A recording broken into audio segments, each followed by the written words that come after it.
This is Batman. Comic Timing is a proud member of the Comics Podcast Network. It's what it does. Because I'm Batman.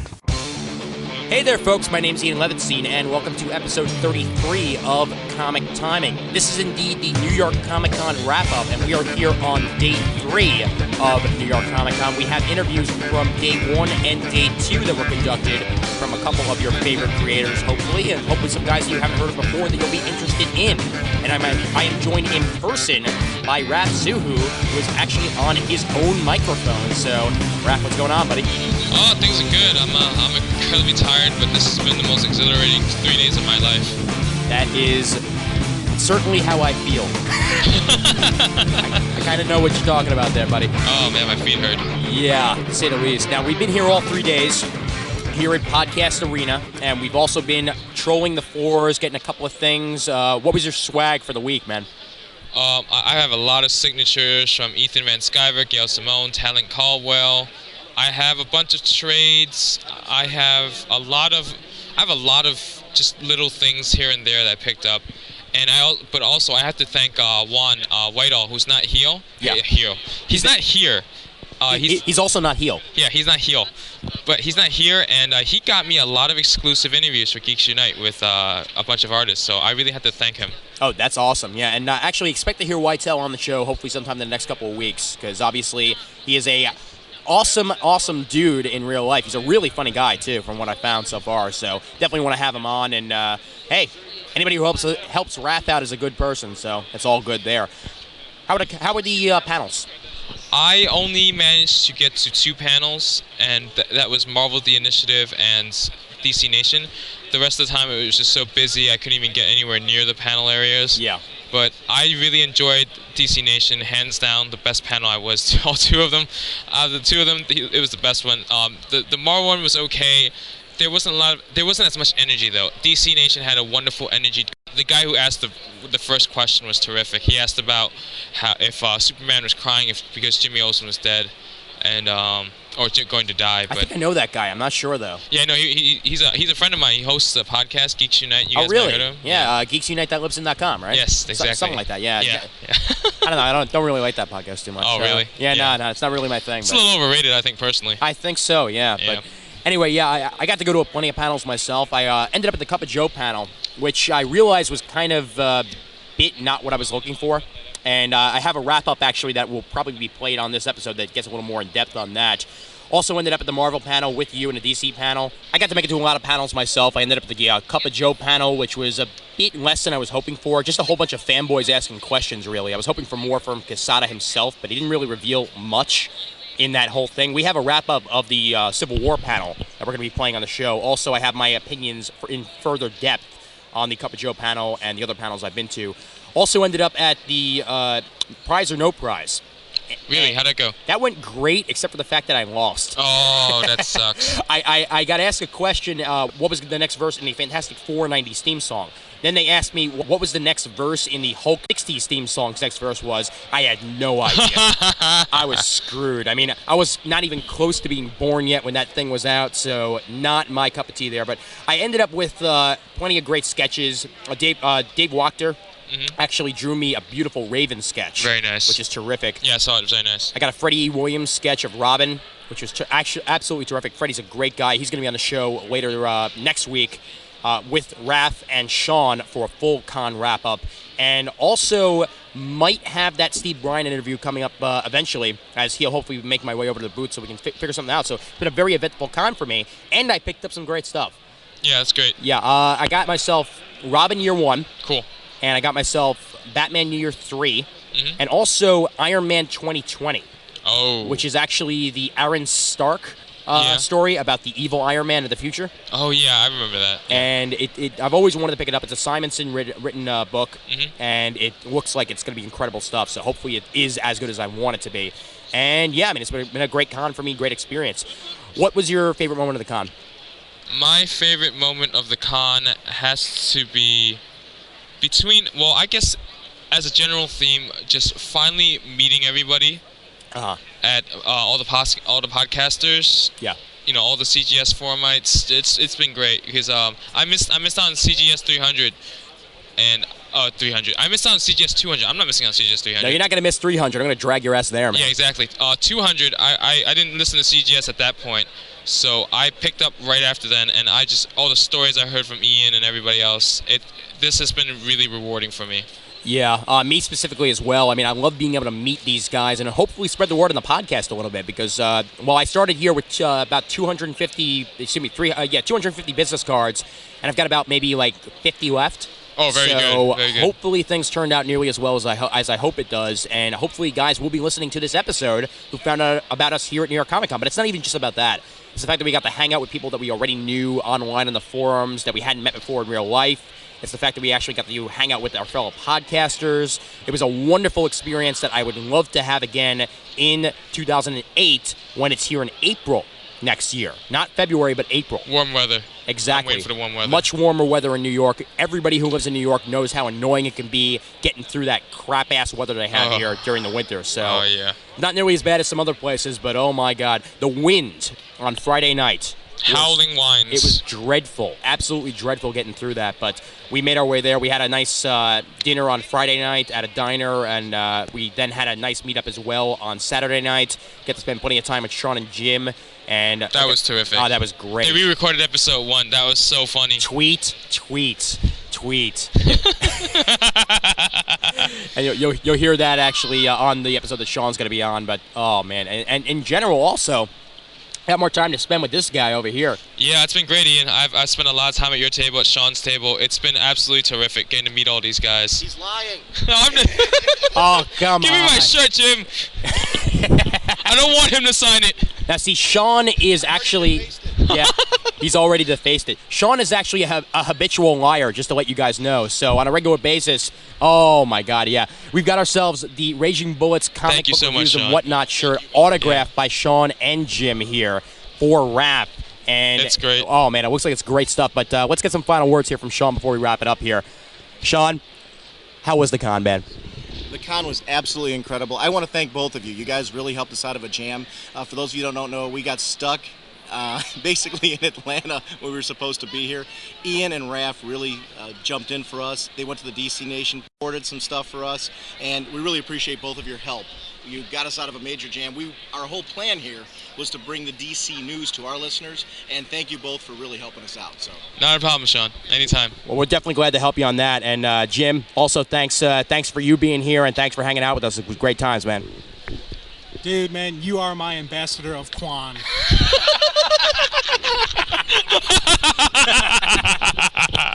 Oh, man. Always a word of wisdom from Jim Seguin, guys. Always a word of wisdom. And remember, folks, if you want to drink water, Sean and Jim recommend Evian spring water. Yes, indeed. Evian spring water for the joy in life. But definitely check them out if you haven't at RagingBullets.com. They're awesome guys. Also, other podcasters that were here, Rick Gordon and the PopCultOnline.com. He's a very, very nice fellow, and got to spend some time with him. He's a really awesome dude. Yeah, he's really cool. And we got time with the Bullpen Bulletins guys, obviously David Price and Vince B. You got Comics Cast. Bruce wasn't able to make it here on Sunday, but he was here for Friday. Awesome guy. We got Around Comics that were here, Chris and the gang. We got Comic Geek Speak, Comic News Insider, Joe and Jimmy. They're the guys who put this all together, basically. They made sure that we were going to have a place here in the podcast arena. Yeah, kudos to them. Oh, they did a fantastic job. They got the Geek Together going for Saturday night, and great stuff from everybody there. Variant Edition was here, and I believe they filmed an episode at one point, and they're actually filming one now from the looks of things. And Meanwhile was here. Everybody who showed up, Indie Spinner Rack, Comic Geek Speak, everybody who showed up, fantastic people. And it's great getting to meet people and realize just how nice they are in person. Yeah. Not just online, not just through words, but just seeing them and meeting them and hanging out with them, you realize just how great they are. So definitely a wonderful experience here. Now, what are you looking forward to from 2008 of New York Comic Con? I'm looking forward to a few things. Marvel and DC bringing on the goodness, maybe some indies stepping it up. And the one thing I'm looking forward to most is a podcast panel. Yeah. And my own table. Ooh. I would like a table. And I would like to speak at the podcast panel. That would be very nice. That would be awesome. For 2008, I'd love to get that. And I'm going to be at San Diego this year. Mm-hmm. So hopefully if there is a podcasting panel there like there was last year, I'll be able to get in on it. But San Diego, I'm going to be there. Baltimore, I'm going to be there. And obviously the anime conventions I go to, Anime Boston, Anime Next, and possibly even Otakon.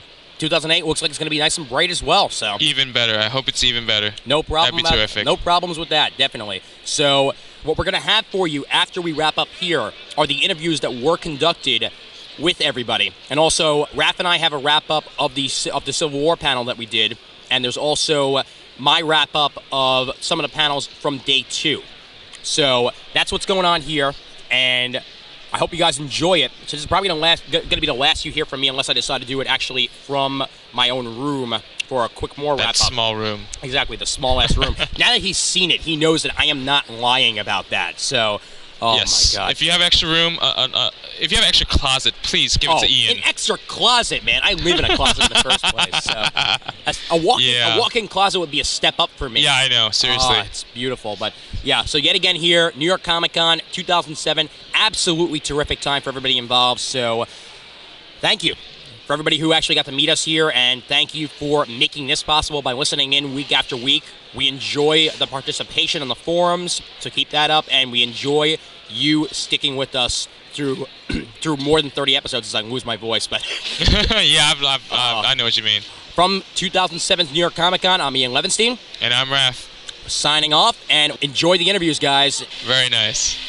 I'm here at New York Comic Con this year, 2007, brand new space, a hell of a lot bigger than last time. I'm here with Freddie Williams of Robin. And Freddie, obviously it's early on in the con so far, but how's it like to be ironed down to a table for once? It's really crazy. I'm having a good time, but it's the foot traffic and trying to keep up with all the commissions and everyone's names is actually quite a challenge. So, and I'm sick right now too, so I'm all foggy headed. Oh, great. So a little bit of everything for you right here. Yeah. What's it like getting to meet all the fans that you probably would never really get the opportunity to meet unless you're at a convention? It feels really good. I mean, pretty much we create this stuff in a vacuum. I mean, most comic book artists, they just, when they're drawing, they don't have a lot of people to feed off of, you know what I mean? So after you draw it, you just kind of send it away, and then several months later, it actually comes out and hits the stands. But it's not like you necessarily, I'm not like in a comic book shop when people are talking about it, so this is like the closest thing I get to that, you know, this or podcasts, obviously, so, because I can hear people's honest reviews when they're talking about it, so, but it's really cool when people come up and say anything positive. I get a real kick out of it because I'm a fanboy myself, so it feels good to be kind of grouped into that, you know? Yeah, damn podcast, I swear to God. Oh, man. Do you approach drawing Robin any differently than you approach, to say, an adult superhero? I mean, what's your take on drawing a teen superhero? Have to tweak the body proportions quite a bit. There's a certain feeling of power that you can get with someone like the size of Colossus or Batman or somebody, where it's part of it is the shape of his physique that creates the energy or the power, and it's not so much like that with Robin. You have to kind of come from a different mindset or something, and I just try to mess with his body proportions a lot to make sure that he's not too tall where he looks like a man, but he's not too short where he starts to look like a child. So, yeah, it's pretty challenging, actually, at least for me. Well, specifically with the events that have been happening recently in Robin, I mean, come on, this guy's had so many changes in his life and losing so many people that you're dealing with a very jaded character, as it were, sometimes. Yeah, a jaded character, but he's jaded, but he can look up to Batman to see the pitfalls of what being emotionally stunted like that can create, and so he's smart enough to try to sidestep those. And I think that's something that, even though it's not overtly done, Adam Beechin is addressing in the comic. It would be really easy for him to fall through that into the darker path and to start to cut off all relationships outside of the Bat family. But he's making an effort to try to not do that, so he can still maintain some of being a teen, still being a kid. Sure, definitely. How do you feel the podcasts have affected your popularity, as it were? I mean, obviously, you've got some people that might have never heard of you before, hearing of you through Comic Geek Speak and Raging Bullets, that sort of stuff. Have you seen any positive effects from that so far? Yeah, I think so. I mean, I've gotten emails from people who, when I was on the podcast, since I'm on there, if they like my attitude, then they'll go check out my website, and then there's a link for my email address, and it feels really good. Even just to be that there's somebody who would want to have me on the show in the first place, quite honestly, is really cool. And so it's all been very positive. It's really cool. Great, excellent. All right, well, thanks a lot, and I hope you enjoyed the con. Cool. Thank you. Thanks for having me on. All right, Freddie Williams, more interviews to come, hopefully. All righty, New York Comic Con Friday, 2007. I'm here with Molly Crabapple and, Dr. Sketchy's official Rainy Day coloring book. Molly Crabapple and John Levitt, I believe. And, well, first of all, very unique style on the book. Where do you draw your inspirations from? I draw my inspirations from Victorian advertisements, R. Crumb, Bruegel, and Dürer. Wow, and all those names completely escape me, so perhaps some more information on that or anything? Well, I like weird things, I like sexy things, and I like mean things. And I try to mix all those together in my artwork. You know, suddenly I'm very intrigued. Now, I saw you had booze here earlier. Now, that right away makes me think that you kind of have a good idea on how to draw people to your table. What other techniques are you using for the weekend to get people to come? Well, tomorrow I'm having one of the favorite Dr. Sketchy's models, Lady J, walk around in the tiniest outfit legally allowable. You know, and yet again, I realize you're probably going to get a lot of people to your table right there. What sort of accomplishments do you want to set here for yourself at the con? I mean, obviously, you want to get your book out there to a whole bunch of people. Do you feel that this is a good way to do so at the convention? Well, I love Comic Cons. I think that comics is one of the last art forms that people are truly passionate about. High art is snotty and elitist and expensive. Illustration is dying, but a comics fan is someone who truly loves his artwork, and as an illustrator, I'm a bit envious of that. So, of course, I want to set my art in front of them. What types of people do you usually have coming up to the booth? I mean, do you get all types, girls, guys, everything? I get girls and guys. I get everything from little old ladies to mothers to like super cool girls with pink hairs to big sweaty comics geeks. Everyone likes my stuff. I want to see these little old ladies, and I want to thank them for being here. But yet again, Molly Crabapple, it's Dr. Sketchy's Rainy Day coloring book, and you can find that under what company again? Sepulculture Books, and you could buy it at www.drsketchy.com. There you have it. Thank you very much. Thank you, guys. I'm here at New York Comic Con 2007 with Fat Mama from Who Wants to Be a Superhero. Fat Mama, nice to finally meet you. Oh, nice to meet you, too. Hello. How has your life changed now that you're a real-life superhero?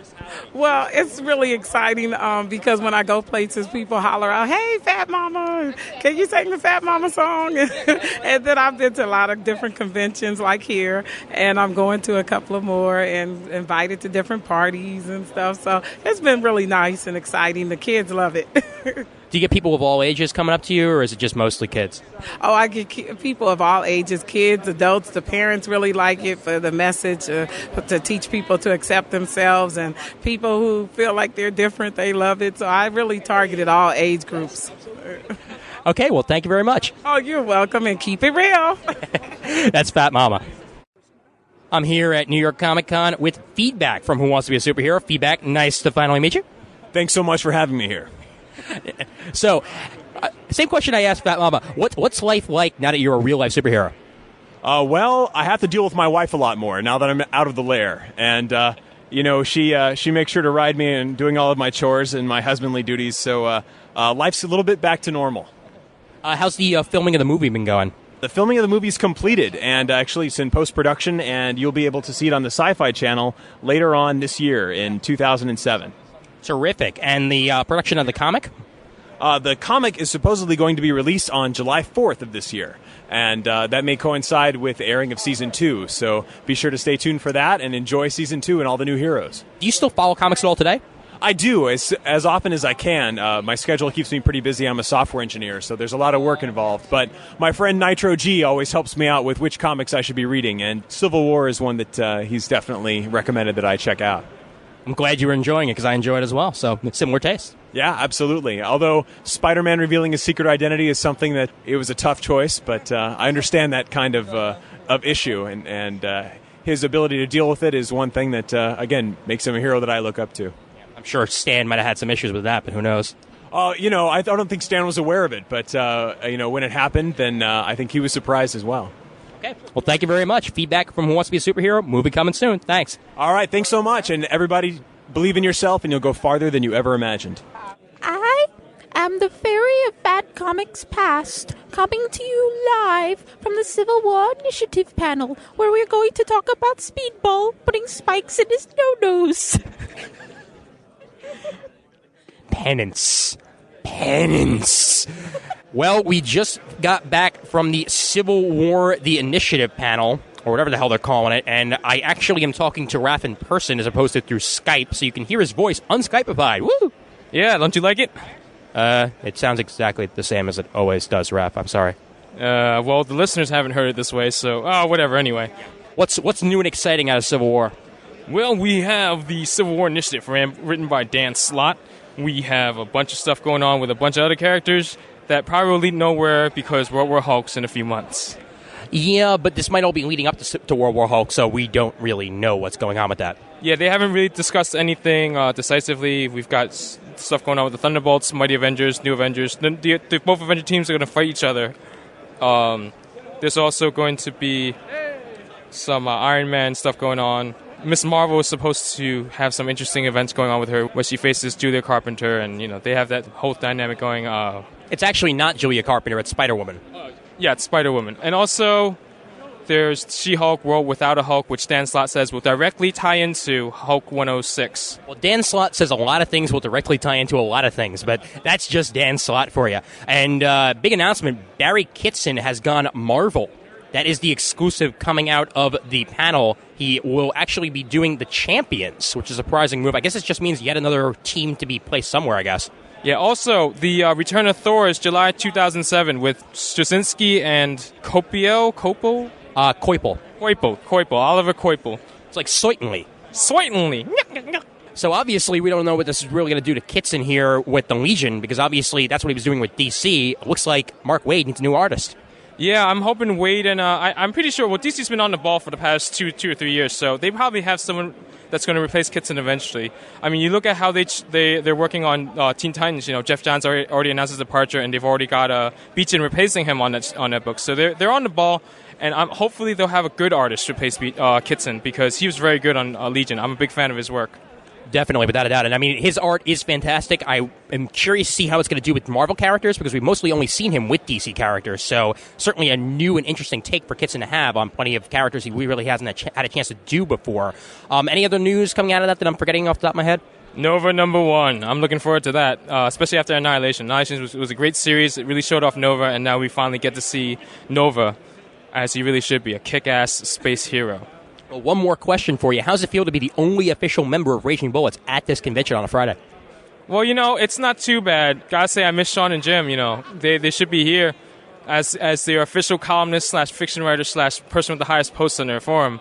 I gotta say, it's kind of difficult. We miss Sean and Jim. Hopefully you'll be here tonight, and we can get drunk and other stuff. See, what the listeners don't know is that Raph actually went all the way to Ohio to misdirect their flight, just so that he would be the only Raging Bullets member here at New York Comic Con on Friday. It's a very interesting maneuver. I believe he used flash powers to get here. You weren't supposed to tell them that. Good night, everybody. We're here at day number 2 as it winds on down, and we're here with Dave Wachter. Just gave me a kick-ass Raven sketch, and the first time you got to draw the character, so you got an idea how to do it for the next time? Yeah, I think so. I've had dozens and dozens of people ask me for Raven, and now I know how to draw her. So it's all safe for you. How's things going on Scar Tissue? Good. The 5th issue will be out soon. I just got a few pages left to finish up, and the covers, and we've seen it soon. I think we might debut it at San Diego. Excellent. Hopefully I'll be there, so hopefully I'll get a chance to do it. Now, I know that you offer a color version and a black and white version of the book. Which one tends to sell better, the color or the black and white? Oh, the color. Yeah, people like their comic books in color for the most part. So. And you yourself, are you a black and white man or a color guy? I like both. I mean, it depends on the book. I love black and white books, and I love color books too. So if whatever works for the story, because I like mainstream and indie, and either way works for me. Now, you yourself, are you more of a indie guy when it comes to collecting comics, or are you into the whole DC and Marvel scene? I like to keep a nice mix. I would say I'm not. As far as indie goes, I try to get more and more into it, but there's a lot of stuff I don't know about, so I'll listen to that indie spinner, whatever that other podcast is. Charlito, Jorge Perez, something like that. And Mr. Bill, right? So I've been trying to get more and more into the indies. I would say I'm more on sort of like that Verge, kind of that Image, Vertigo kind of cusp. I mean, I love my superhero stuff. I grew up on Marvel, and so I love superhero stuff. But I also like anything else that can give me a good story that might be in a different genre, or even a superhero story that's different and just well done, or anything that's good. Definitely. And I know that you're a troller of the podcast, as it were, getting on a whole bunch of different podcasts to pimp yourself and talk. So Did you just call me a troll? No, a troller. Certainly different, buddy. But how do you feel the podcasts have affected the selling of the book and obviously getting your name out there to everybody? Oh, well, it's done tremendous things for us. I mean, honestly, I was talking with somebody just last night at the bar when they were talking about just 3 years ago how different things would have been if we tried to do our book. If we had tried not only just to print our book and get it done up when there's no kind of printer that would be for us, but also to promote our book and when there's no podcast and before the time of there were too many forums. I mean, there were some forums and stuff, but now with podcasts and everything, it's just another avenue that we can do it, and it really helps out. I mean, I've seen visible, great results from it. So it's been a huge help, and I think we're at a time of change right now, and it's only just the beginning, and there's no idea. I mean, you think about 3 years ago or something, and think about, you can't even predict 3 years from now, because who would have predicted now? Pretty soon we're all just going to have it all broadcasted into our heads through these iPods. Yeah, that'll be fun. Of course, being paranoid that I am, I'd be worried about that, because if they can broadcast into your heads, they can take out what they want, right? Okay, now we're just getting a bit too sci-fi even for my sake here. All right, give us the website for everybody to check on out. Well, if you want to check out Scar Tissue, it's at scartissue-comic.com. If you just want to check out my work, it's at davedrawscomics.com. Excellent. Dave Wachter, thanks for joining me, man. Well, thank you. All right, there we have it. Hopefully more from New York Comic Con to come.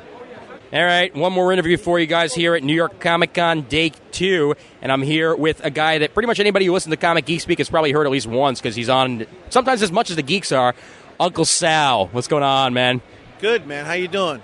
I'm doing damn good. Well, obviously, Atomica is going very, very well so far, obviously. So how are things going for you on that end?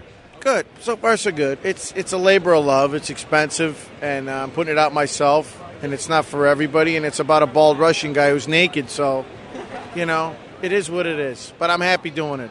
That can have a much bigger market than you would think.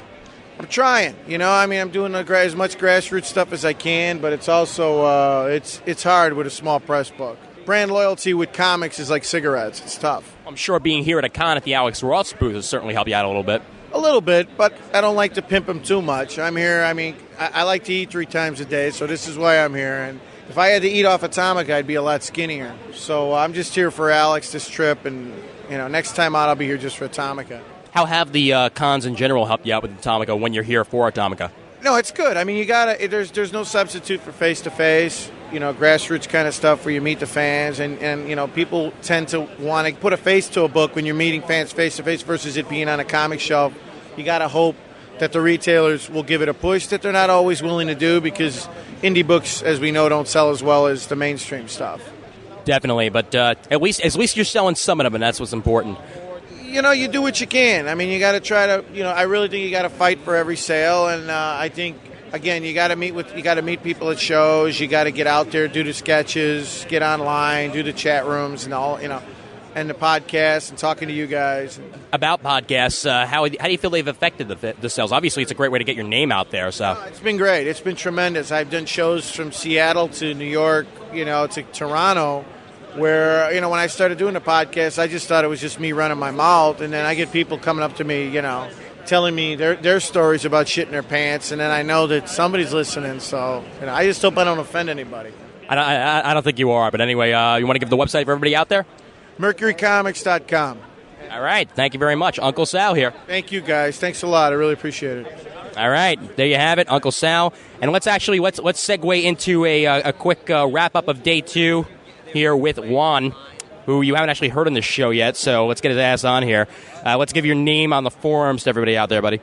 Hey, this is Juan, Weital on the forum, Weitall, and I'm tired. My feet hurt, my back's on fire, and I think I sat in a chair and a bird took a dump on me.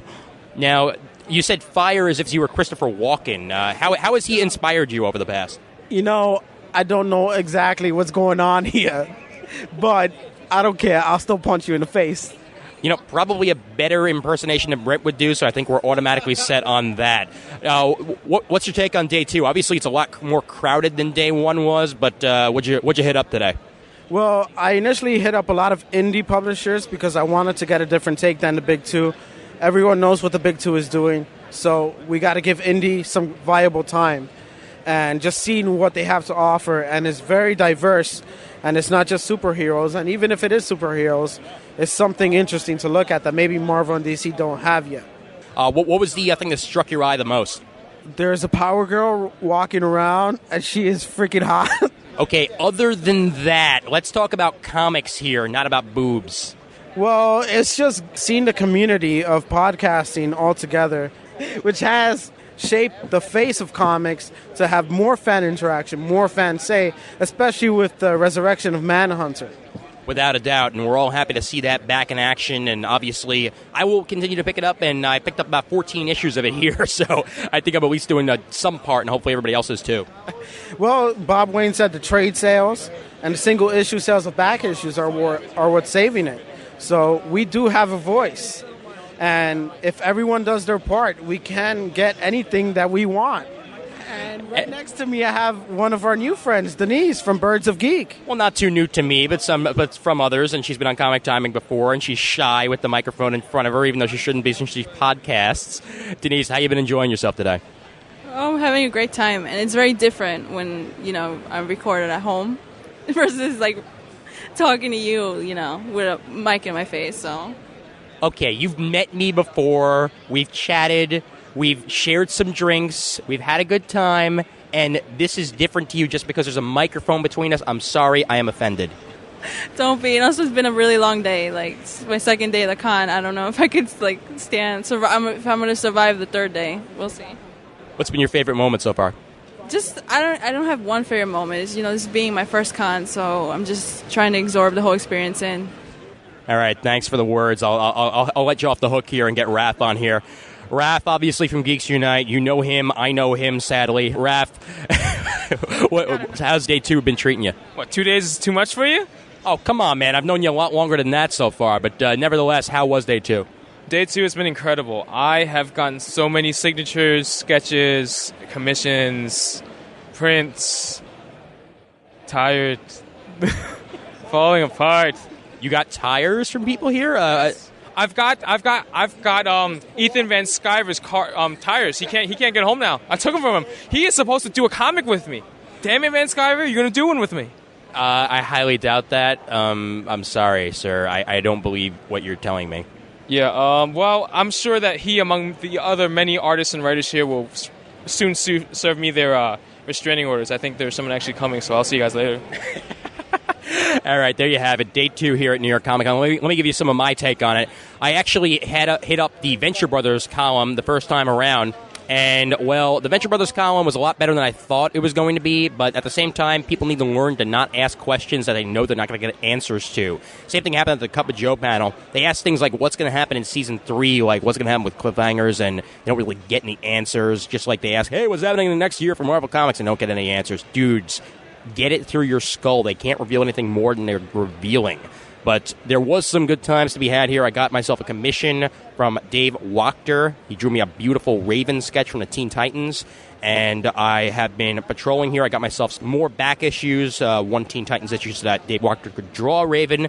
And things have been going great here on day 2. So day 3 is upcoming. We got ourselves the Geek Together later on. Might have some audio from that. And if not, well, then you'll hear from me on day 3 next time. So until then, Ian Levitt signing out. Go away, guys.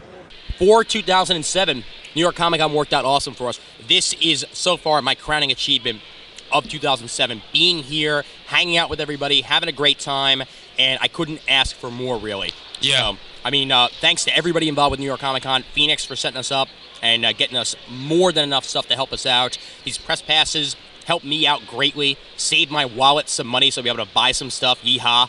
And also got to meet George Perez for a while and got his autograph and got to shake his hand and all that. Wonderful, wonderful time here.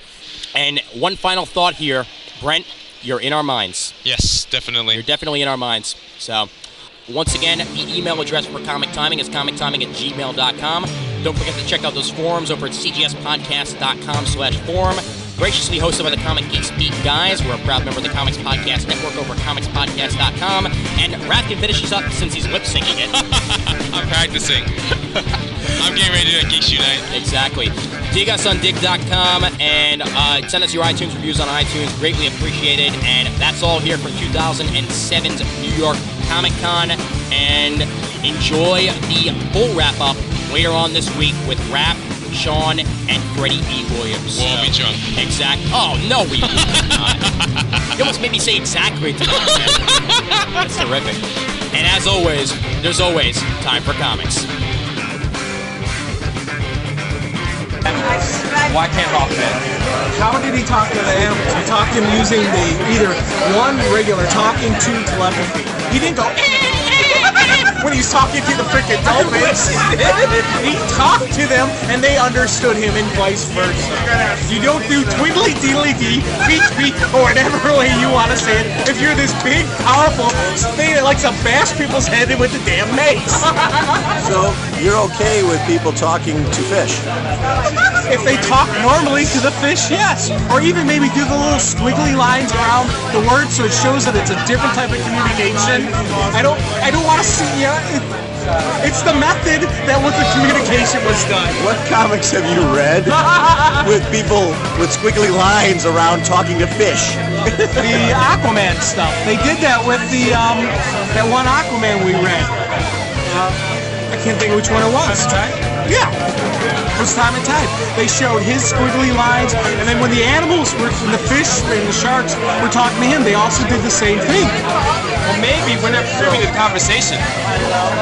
So you would be okay with Hawkman saying tweet tweet to a bird who had squiggly lines around it? No.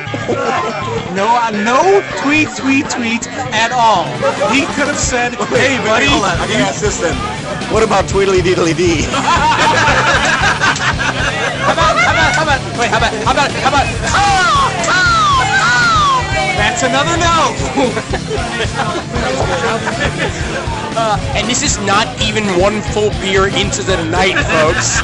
One full beer has not even been finished. Raging Flux 1 Revisited, folks. You heard it here first. Hey, we don't need a beer for this. Oh, God, I hope this came out. My life is complete. How is that on any level better? How is that? Because she's a chick, and I think I can actually handle that a little bit better than this powerful, Hawkman doing it. So you're saying that chicks can relate to birds because they're chicks? It's not about, I don't have a problem with him relating to the animals. It's the method that they showed him relating to. I don't want to see this, powerful superhero saying tweet. And just as a disclaimer here, Jim is an expert on animal husbandry, so.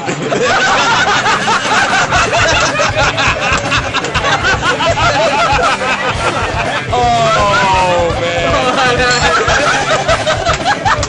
The line of the freaking convention has just been spoken.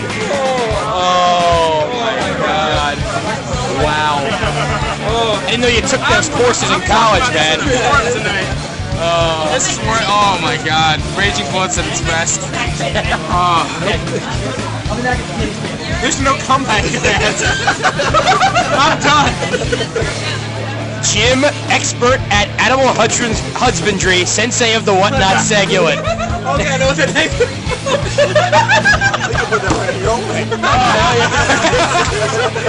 Oh my God. Oh, it's beautiful. I don't know how this game stops.